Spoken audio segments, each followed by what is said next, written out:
Today I'm going to answer some questions from patrons over on Patreon, including this one. Do you believe in ghosts? Here we go. Do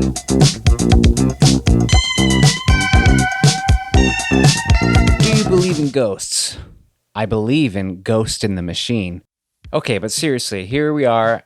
First time doing our monthly patron Q&A. And more about that later, but let's just get into the questions. How do you approach instrumental projects compared to projects with lyrics or vocals? Well, that's an excellent question. And I would have to say that when I write music with lyrics, I often will just start with just mining ideas of lyrics. You know, simple things like I can't think on the spot. Ah-ba-doo-da. I can't think on the spot. I can't think on the spot. Don't make me do it. I can't think on the spot. You know, so oftentimes, this isn't always the case, but I will try when I'm writing lyrical songs to really focus on the melody or the words first. And that's not always the case either. There is more than one way to skin a cat. Which is a gross old saying, but there are 10,000 different ways to write songs. None of them is the correct one. Whatever is correct for you is the one that's correct. It's not even about being correct. This is a creative process, and there's many ways to approach it. But the question is, how is your approach different? So I do have to emphasize that when I'm writing songs with words, I will try to think of a story or the words or an emotion first. And that's not always the case, but because sometimes the way that I write instrumental music ends up being a lyric song. And instrumental music for me is also, I wouldn't say it's not even melody driven first. For me, the type of music I enjoy is groove-based music. So oftentimes, you know, the beginning of an instrumental song is the drum beat or a bass line or a drum and bass line or something funky on another instrument. And then you build around that. And so far, all of the Made on Tape songs were made with the drum machine laid first, with no concept of what was to come next, with a few exceptions. So, and you can later add words to that, and that's how some people write their music with words. So I hope that answers your question. I could go into that topic way deeper, but let me stop myself from talking and move on to the next one. If you could only do live shows or only studio sessions, which would you choose? Woo! That is a hard question, especially for me at this point in my life, because we've all been locked down and I've been doing so much in the studio. That's a hard question, but honestly, when I really think about it, I dig into my farmer's ancestry soul. I'm an analog person in a digital world, I have to say live shows. If I could only work... It's one of those terrible questions you don't want to ever have a reality from. If you could only do a live show or for the rest of your life or work in a studio, I have to choose live shows. One of the main reasons I love music and got into it is the sense of community and connecting with people on stage, connecting with people in the audience, and sharing moments in real time. There's nothing like it. Even on a big show, in a big theater Broadway show, and you're playing in the pit, and you don't even see the audience, you know, that's still a really insane connection you have with all the moving pieces of the show, and it's an experience that I would not trade. The studio is super creative, super fun, and I love everything that happens in the studio, but I'd have to go with live shows. And I'm curious what you people think in the comments. If you had to answer that question, what would you choose? Only live shows or only in the studio, and why? Definitely leave that in the comments below. And I'm going to move on to my next question, which is, what inspired you to make music? Man, these are heavy questions right off the bat. Holy moly. Inspired me to make music. And in short, my dad and my brother. My dad was a huge music fan. So I grew up hearing all kinds of great stuff. Everything from Vivaldi to Weather Report, and yes, to the Beatles and Bob Dylan. And then my older brother, who I would argue is more creative than I, took up the guitar and singing. And being the typical younger brother, I wanted to follow in his footsteps. So that's the literal direct answer. It's dad and brother. And then, musically, I was initially super inspired by the Red Hot Chili Peppers, Glee, Jamiroquai, bands like that in the 90s. I think that's a different question, so I'm going to move on to the next one. What's your favorite thing about tape? This is a good question, and I feel like I've been covering it in various other forums. If you haven't seen if you haven't listened to Jonah Levine's Everybody's Weird on BACR, which is Boone Area Community Radio, the link to that segment that covers me has a lot of answers to a lot of questions, and it's very well produced. I couldn't have done it. Jonah is an amazing musician, documentarian, and everything. So the link to that is below. But what is my favorite thing about tape? Its limitations. It's that it's not on the screen. My favorite thing about tape is that I don't have to use a computer to make music. I think this goes pretty well with what I was saying earlier. I'd prefer performing live to working in the studio forever. Tape kind of gets you closer to that live feel.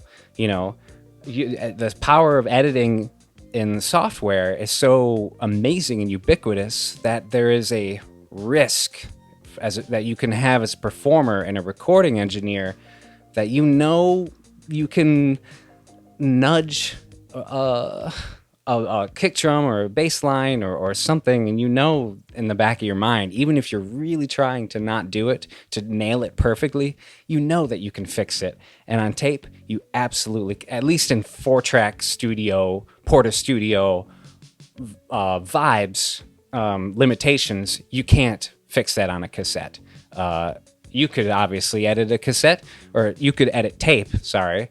It's not like editing wasn't ever done. That's a common misconception in the online analog versus digital debate. Like, people have this romanticized version of tape, but that was the medium that they were using. And of course, the pros edited and comped takes, vocal takes, and it wasn't all just as it's romanticized often, just like, oh, they played and then there it is. It's like, no, and same. Sometimes you look at those Beatles tapes and it's like, all right, take 42, so it's like they're rehearsing and playing, and there's lots of money involved, and tape just happens to be the medium. But for me, in the 21st century, yes, I would have to say the limitations of tape is why I like it. And that brings me to the next question. Who inspires you the most right now? This is always an extremely tough question for me. Number one, I just terrible at names, and my head is just awashed in so many gazillions of things. So I'm bad at answering this question every time. So I have to go with like my first instinct, or who I'm thinking about, who I'm talking about.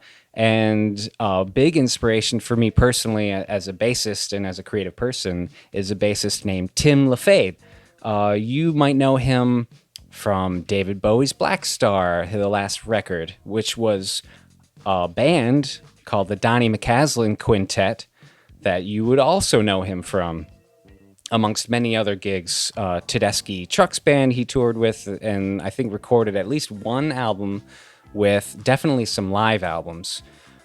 Tim is just a great bass player. He's a bass player. If you don't know who he is, he's one of the kings of pedals and tones and groove, and his improvisational sensibilities are stellar.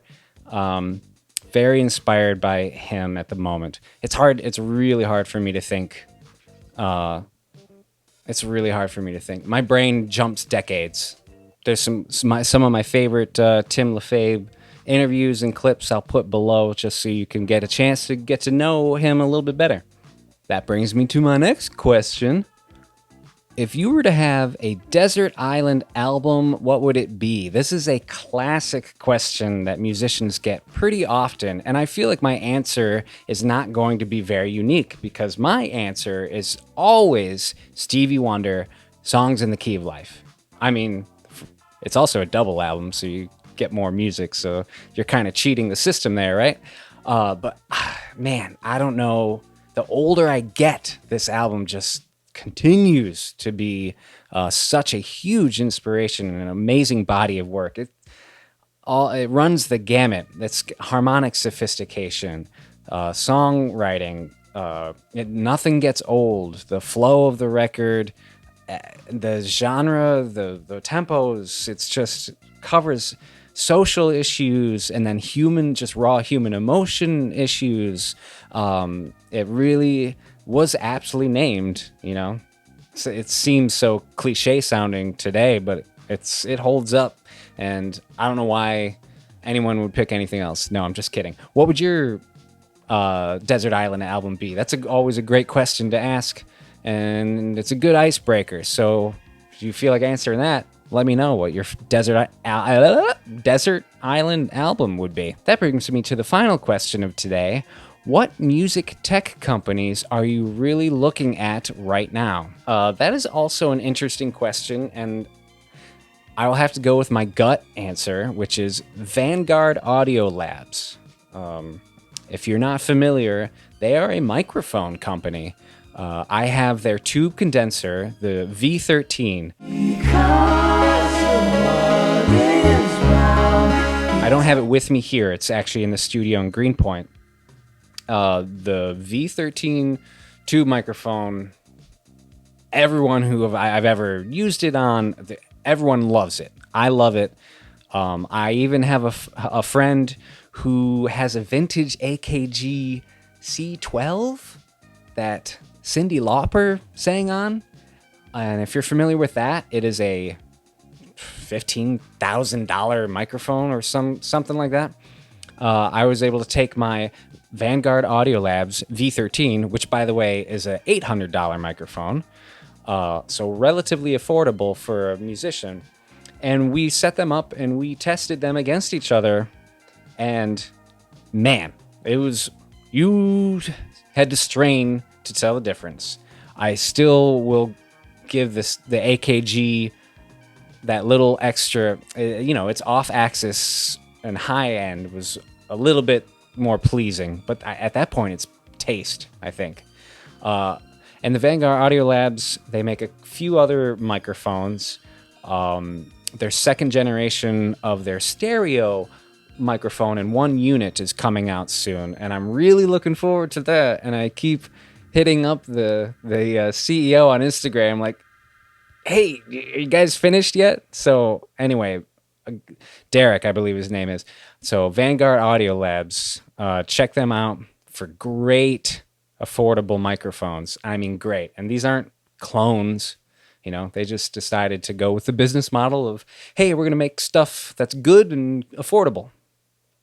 So I'm into that. And that's probably a good topic to continue in future videos. Who are we looking at? That brings me to the end of the very first Patron Q&A. I hope it was enjoyable. I hope you got a chance to learn something. And if you want to get a question in, just subscribe to any tier on my Patreon page, where I will post a monthly thread where you can ask your questions. Thank you for watching. More regular content coming. I got more fun gear to look at, and cool people are coming on the channel, ladies and gentlemen, folks and gents and people and humans. Most of all humans. More people are coming, and I'm pretty sure you will dig what's coming up. But otherwise, remember, as always, peace and be good to each other. Woo, my fingers are lit up more than normal. Wow. Video killed the radio star.